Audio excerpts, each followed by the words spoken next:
Everyone, welcome to my channel लर्नोलॉजी।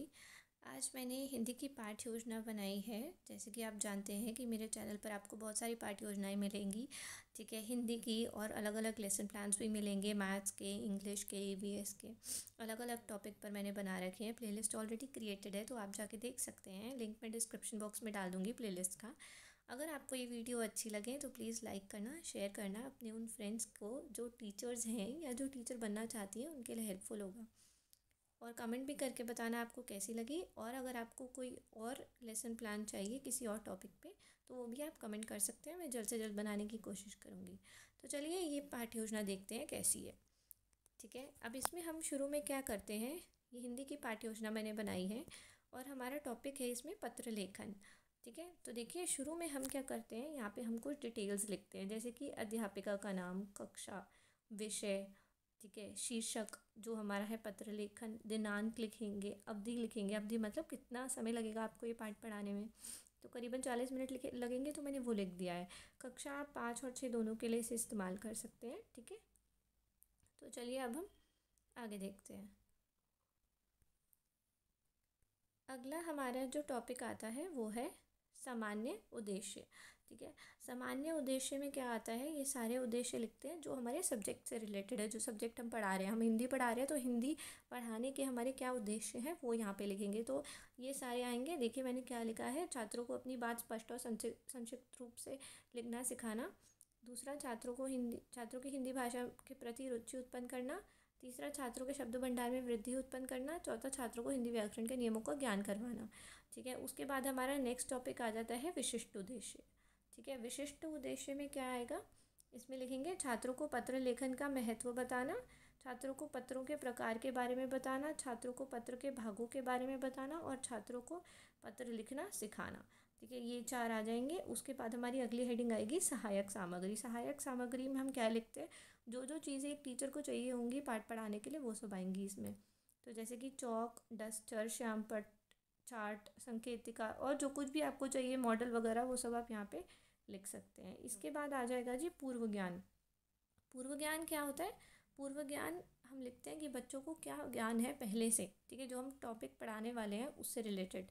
तो छात्र अपने भाव व्यक्त करना जानते हैं कि कैसे उन्हें अपने भाव व्यक्त करने हैं। उसके बाद अब हम नेक्स्ट हेडिंग क्या आएगी, पूर्व ज्ञान परीक्षण। पूर्व ज्ञान परीक्षण में क्या होता है कि छात्र जो अध्यापक होता है वो बच्चों से कुछ प्रश्न पूछते हैं, ठीक है, और छात्र उसका जवाब देते हैं। तो जो वो जवाब देंगे, ठीक है, वो हम यहाँ पे लिख देते हैं और हम यहाँ पे अध्यापक क्रिया में वो लिख देंगे कि हम क्या प्रश्न पूछेंगे। तो पहले हम क्या करेंगे, डाक पेटी या फिर जो पोस्ट बॉक्स होता है उसका चित्र दिखाएंगे और हम ये सवाल पूछेंगे कि यह किसका चित्र है। तो बच्चे क्या बोलेंगे, पोस्ट बॉक्स या डाक पेटी का। इसमें हम क्या डालते हैं, वो कहेंगे चिट्ठी डालते हैं। फिर हमारा अगला प्रश्न होगा, चिट्ठी हमारे घर कौन लेकर आता है। तो वो क्या जवाब देंगे कि डाकिया लेकर आता है। फिर हम बोलेंगे चिट्ठी को और क्या कहते हैं, वो कहेंगे पत्र या खत। फिर हम बोलेंगे पत्र कैसे लिखते हैं। अब ये इस प्रश्न पे वो मौन रहेंगे क्योंकि ये एक समस्यात्मक प्रश्न है और उन्हें इसका जवाब नहीं मालूम होगा, ठीक है। और इसी के साथ हमारी जो अगली हेडिंग आ जाती है वो आ जाती है उद्देश्य कथन, यानी कि हम अपना टॉपिक बच्चों को बताएंगे कि बच्चों आज हम पत्र के बारे में ज्ञान प्राप्त करेंगे तथा उसे लिखना भी सीखेंगे, ठीक है। फिर हमारा नेक्स्ट टॉपिक आ जाएगा प्रस्तुतिकरण, जिसे हम इंग्लिश में प्रेजेंटेशन बोलते हैं, ठीक है। और इधर हमारा एक्चुअल में पढ़ाना का शुरू होता है, ठीक है। जो हम टॉपिक पढ़ाने वाले हैं वो हम यहाँ से पढ़ाना स्टार्ट करेंगे। तो इसके लिए हमारे देखिए 4 कॉलम बनेंगे। पहला शिक्षण बिंदु, दूसरा अध्यापिका क्रियाएं, तीसरा छात्र क्रियाएं और चौथा होगा श्यामपट्ट कार्य, ठीक है। तो शिक्षण बिंदु में हम लिखेंगे कि क्या क्या टॉपिक्स हमें पढ़ाने हैं। जैसे पहला होगा पत्र लेखन का महत्व। तो अब इधर क्या होगा, अध्यापिका पत्र लेखन का महत्व छात्रों को बताएंगी। वो क्या बताएंगी कि पत्र लेखन की सहायता से हम दूर स्थित मित्रों, सगे संबंधियों, कार्यालय के अधिकारियों, प्रधानाचार्य आदि से अपने विचारों का आदान प्रदान कर सकते हैं, ठीक है। और छात्र क्रिया क्या होगी, इस पर सभी छात्र ध्यानपूर्वक सुनेंगे व समझेंगे। उसके बाद अगला हमारा शिक्षण बिंदु होगा पत्र लेखन के नियम। तो इसमें हम क्या करेंगे, अध्यापिका छात्रों को बताएंगे कि पत्र लिखते समय हमें किन बातों का ध्यान रखना चाहिए, ठीक है। तो पहला होगा पत्र किसको लिखना है और उसे क्या समाचार देना है, ठीक है। दूसरा, पत्र की भाषा में सरलता व स्पष्टता होनी चाहिए। पत्र में व्यर्थ की बातें नहीं लिखनी चाहिए। पत्र का आरंभ तथा समाप्ति सही ढंग से होना चाहिए। ठीक है, ये हम बच्चों को बताएंगे। और छात्र क्या करेंगे, छात्र ध्यानपूर्वक सुनेंगे व समझेंगे। ठीक है, उसके बाद हमारे आ जाएगा अगला शिक्षण बिंदु, पत्र के प्रकार। ठीक है, तो इसमें हम प्रकार बताएंगे। अध्यापिका छात्रों को बताएंगे कि पत्र 2 प्रकार के होते हैं तथा उन्हें विस्तार से समझाएंगी। तो हम बताएंगे पत्र 2 प्रकार के होते हैं और हम ऐसा चार्ट बना देंगे एक ब्लैक बोर्ड पे। ठीक है, ऐसा डायग्राम बना देंगे। उसके बाद हमारा हम बताएंगे 2 प्रकार के कौन से होते हैं। पहला है अनौपचारिक पत्र, जिसको व्यक्तिगत पत्र भी कहते हैं। ठीक है, ये पत्र अपने मित्रों, निकट संबंधियों, रिश्तेदारों तथा उन्हें लिखा जाता है जिन्हें हमारा नज़दीकी संबंध होता है। ठीक है, जिनसे इनका विषय निजी एवं घरेलू होता है। ठीक है, अब दूसरा क्या है, औपचारिक पत्र। औपचारिक पत्र क्या होता है, ये पत्र सरकारी, अर्ध सरकारी कार्यालयों, संस्थाओं आदि को लिखे जाते हैं। इनमें प्रार्थना पत्र, आवेदन पत्र, शिकायती पत्र, सरकारी, अर्ध सरकारी पत्र शामिल हैं। ठीक है, और छात्र क्या करेंगे, इधर छात्र ध्यानपूर्वक सुनेंगे व समझेंगे। और ऐसे ही हम श्यामपट्ट पर क्या कर देंगे, ऐसे लिख देंगे कि अनौपचारिक पत्र किन किन को लिखते हैं, मित्र, निकट संबंधी, रिश्तेदार, और औपचारिक पत्र किस किस को लिखते हैं वो भी लिख देंगे। ठीक है, उसके बाद हमारा अगला शिक्षण बिंदु आ जाएगा अनौपचारिक पत्र लिखने के चरण, यानी कि स्टेप्स। ठीक है, कि कैसे लिखते हैं हम ये उन्हें सिखाएंगे। तो अध्यापिका छात्रों को बताएंगी कि आज वह अनौपचारिक पत्र लिखना सीखेंगे। ठीक है, क्योंकि शुरू में औपचारिक नहीं एकदम सिखाते, पहले अनौपचारिक से शुरुआत करते हैं। तो अनौपचारिक पत्र लिखना सीखेंगे तथा उन्हें पत्र लिखने के चरणों से अवगत कराएंगी। ठीक है, और हम अनौपचारिक पत्र लिखने के जो चरण हैं उन्हें हम यहाँ पे ब्लैक बोर्ड पे भी लिख देंगे। ठीक है, श्यामपट्ट पर लिख देंगे। यहाँ पे हम बताएंगे उन्हें कि अनौपचारिक पत्र विभिन्न अंगों को ध्यान में रखकर निम्नलिखित चरणों में लिखे जाते हैं। ठीक है, जैसे पहला क्या है, लिखने वाले का पता एवं दिनांक। तो सबसे पहले हम पत्र में क्या लिखते हैं कि जिसने भी जो भी पत्र लिख रहा है उसका पता भी लिखेंगे और दिनांक भी लिखेंगे। ठीक है, तो आरंभ में पत्र लेखक अपना पता और दिनांक बाएं कोने में सबसे ऊपर लिखते हैं। ठीक है, दूसरा क्या है, संबोधन।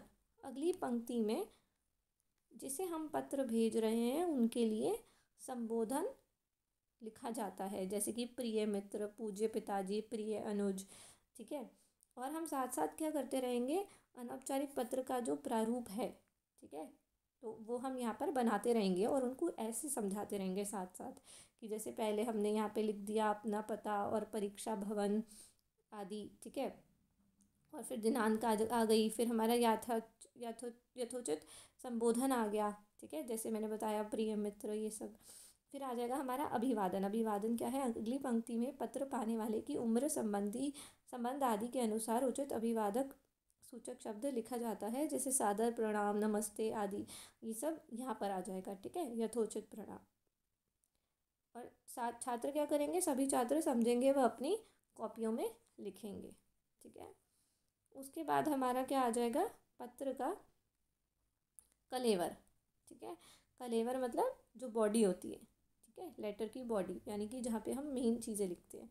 यह पत्र का मुख्य भाग होता है जिसमें हम जो भी कहना चाहते हैं वे लिखते हैं। ठीक है, इसे अनुच्छेदों में बांटा जा सकता है। ऐसे ही हम ब्लैक बोर्ड पे बांट के दिखाएंगे कि जैसे पहले वाले में हमने लिख दिया कुशल क्षेम। ठीक है, यहाँ पे आ गया। उसके बाद मुख्य विषय वस्तु, उसके बाद समापन। ठीक है, समापन तो दूसरी हेडिंग है।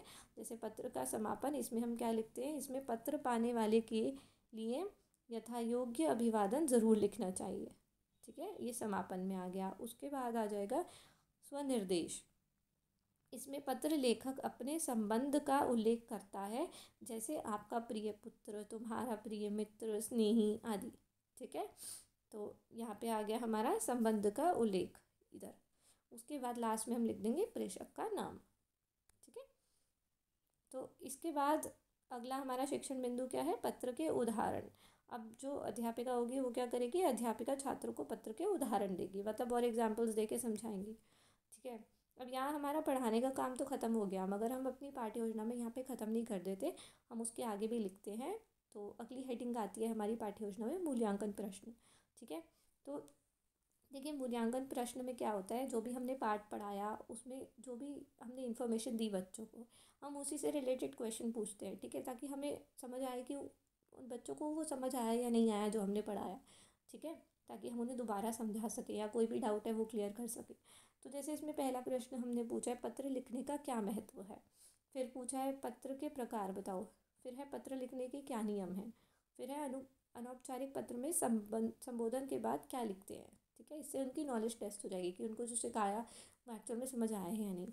उसके बाद लास्ट हेडिंग जो हमारी आ जाती है लेसन प्लान में, हमारी पाठ्य योजना में, वो है गृह कार्य। हम पाठ पढ़ाने के बाद बच्चों को कुछ गृह कार्य देते हैं ना, तो जैसे हम उनको पत्र लिखने के लिए देंगे, तो पहला प्रश्न है, दादाजी को परीक्षा में सफलता की जानकारी देने हेतु पत्र लिखो। उसके बाद है, अपने मित्र को जन्मदिन पर निमंत्रित करते हुए पत्र लिखो। ठीक है, तो ये 2 क्वेश्चन हम दे सकते हैं, आप चाहे तो एक भी दे सकते हैं। ठीक है, सो आई होप ये पाठ्य योजना आपको पसंद आई होगी। अगर पसंद आई है तो प्लीज़ मेरे चैनल को सब्सक्राइब ज़रूर करना और इस वीडियो को लाइक और शेयर भी करना। ठीक है, आपको मेरे चैनल पर बहुत सारी प्लेलिस्ट वगैरह और मिल जाएंगी, आप रिक्वेस्ट भी कर सकते हैं कोई स्पेसिफिक लेसन प्लान अगर आपको चाहिए तो। और don't forget to like share and subscribe to my channel. Thank you for watching.